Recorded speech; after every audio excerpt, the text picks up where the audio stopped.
আমি আজকে জামাতের আমির হিসাবে এখানে কথা বলতে আসিনি।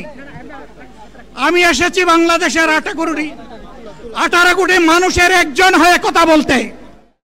2006 সালের 28 অক্টোবর থেকে শুরু করে পল্টন গণহত্যা, শাপলা গণহত্যা, সারা দেশের গণহত্যা, পিলখানার গণহত্যা, 24-এর গণহত্যা, এই গণহত্যা যারা করেছে তাদের সকলের বিচার বাংলাদেশের মাটিতে নিশ্চিত করতে হবে।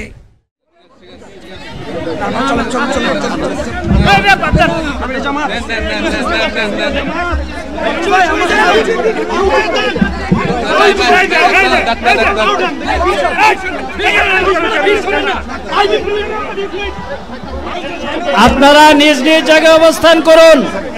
আমাদের স্বেচ্ছাসেবকগণ আছেন, সংশ্লিষ্ট বিভাগের দায়িত্বশীলরা আছেন। আলহামদুলিল্লাহ। আরে আল্লাহ যত সময় হায়াত দিয়েছেন, আল্লাহ যত সময় হায়াত দিয়েছেন তত সময় মানুষের জন্য লড়াই করবো ইনশাআল্লাহ। এ লড়াই বন্ধ হবে না। বাংলার মানুষের মুক্তি অর্জন হওয়া পর্যন্ত আমাদের লড়াই অব্যাহত থাকবে। বলছিলাম জামাতে ইসলামী যদি আল্লাহর ইচ্ছা এবং জনগণের ভালোবাসায় বাংলাদেশের মানুষের সেবা করার সুযোগ পায় তাহলে মালিক হবে না, সেবক হবে ইনশাআল্লাহ। আজ আমি ঘোষণা দিচ্ছি, লক্ষ জনতাকে সাথে নিয়ে বাংলাদেশ জামাতে ইসলামী থেকে যারা আগামীতে সংসদ সদস্য হিসাবে নির্বাচিত হবেন, আরে আপনারা কথা বন্ধ করেন, আপনারা কথা বন্ধ করেন, সবাই বসে পড়েন, সবাই বসেন, বসেন, কেউ দাঁড়াবেন না, সবাই বসেন।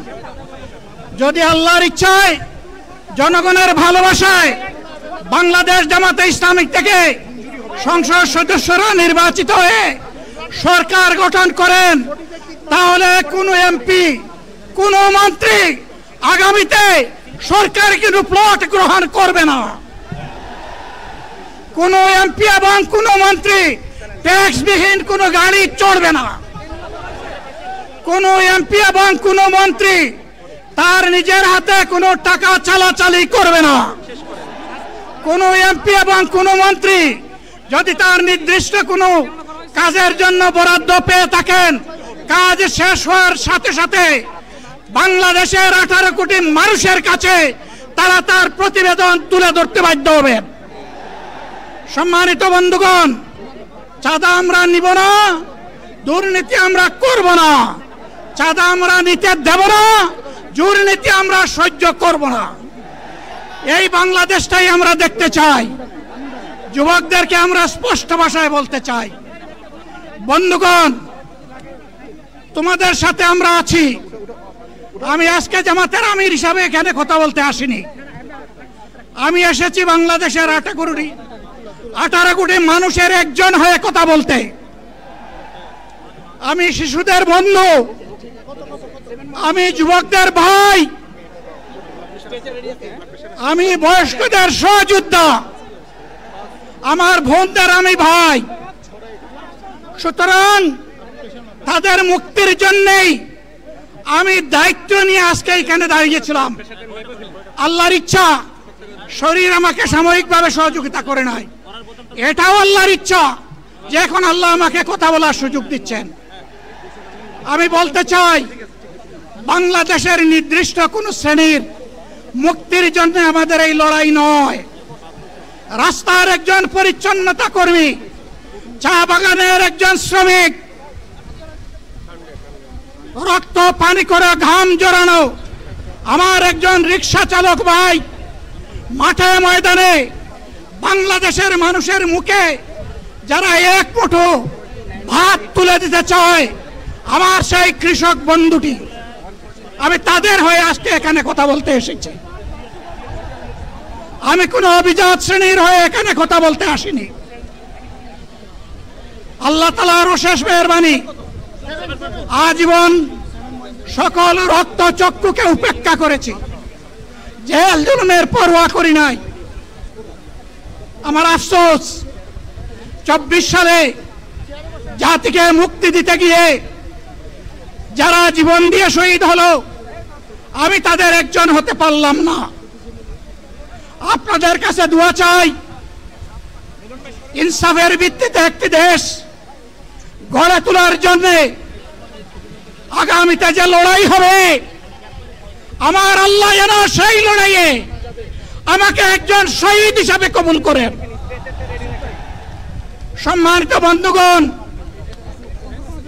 আমাদের প্রিয় শহীদ নেতৃবৃন্দ 2006 সালের 28 অক্টোবর থেকে শুরু করে পল্টন গণহত্যা, শাপলা গণহত্যা, সারা দেশের গণহত্যা, পিলখানার গণহত্যা, 24-এর গণহত্যা, এই গণহত্যা যারা করেছে তাদের সকলের বিচার বাংলাদেশের মাটিতে নিশ্চিত করতে হবে। এদের বিচারের দৃশ্যমান প্রক্রিয়া শুরু না করা পর্যন্ত পুরানা ব্যবস্থাপত্রে বাংলাদেশ আর চলবে না।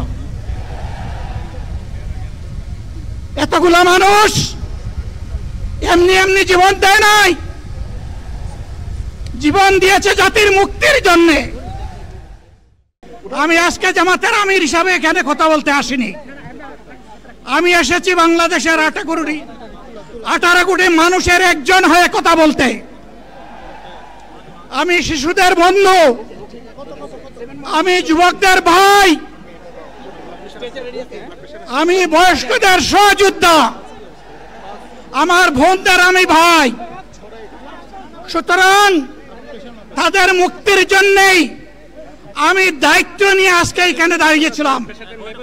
আল্লাহর ইচ্ছা শরীর আমাকে সাময়িকভাবে সহযোগিতা করে নাই, এটাও আল্লাহর ইচ্ছা যে এখন আল্লাহ আমাকে কথা বলার সুযোগ দিচ্ছেন। আমি বলতে চাই, বাংলাদেশের নির্দিষ্ট কোন শ্রেণীর মুক্তির জন্য আমাদের এই লড়াই নয়। রাস্তার একজন পরিচ্ছন্নতা কর্মী, চা বাগানের একজন শ্রমিক, রক্ত পানি করে ঘাম জড়ানো আমার একজন রিক্সা চালক ভাই মাঠে ময়দানে বাংলাদেশের মানুষের মুখে যারা এক মুঠো ভাত তুলে দিতে চায়, আমার সেই কৃষক বন্ধুটি, আমি তাদের হয়ে আজকে এখানে কথা বলতে এসেছি। আমি কোন অভিজাত শ্রেণীর হয়ে এখানে কথা বলতে আসিনি। আল্লাহ তাআলার অশেষ মেহেরবানি, আজীবন সকল রক্ত চক্ষুকে উপেক্ষা করেছি, জেল জুলুমের পরোয়া করি নাই। আমার আফসোস, 24 সালে জাতিকে মুক্তি দিতে গিয়ে যারা জীবন দিয়ে শহীদ হলো, আমি তাদের একজন হতে পারলাম না। আপনাদের কাছে দোয়া চাই, ইনসাফের ভিত্তিতে একটি দেশ গড়ে তোলার জন্য আগামীতে যে লড়াই হবে, আমার আল্লাহ যেন সেই লড়াইয়ে আমাকে একজন শহীদ হিসাবে কবুল করেন। সম্মানিত বন্ধুগণ, আমাদের প্রিয় শহীদ নেতৃবৃন্দ 2006 সালের 28 অক্টোবর থেকে শুরু করে পল্টন গণহত্যা, শাপলা গণহত্যা, সারা দেশের গণহত্যা, পিলখানার গণহত্যা, 24-এর গণহত্যা, এই গণহত্যা যারা করেছে তাদের সকলের বিচার বাংলাদেশের মাটিতে নিশ্চিত করতে হবে। এদের বিচারের দৃশ্যমান প্রক্রিয়া শুরু না করা পর্যন্ত পুরানা ব্যবস্থাপত্রে বাংলাদেশ আর চলবে না।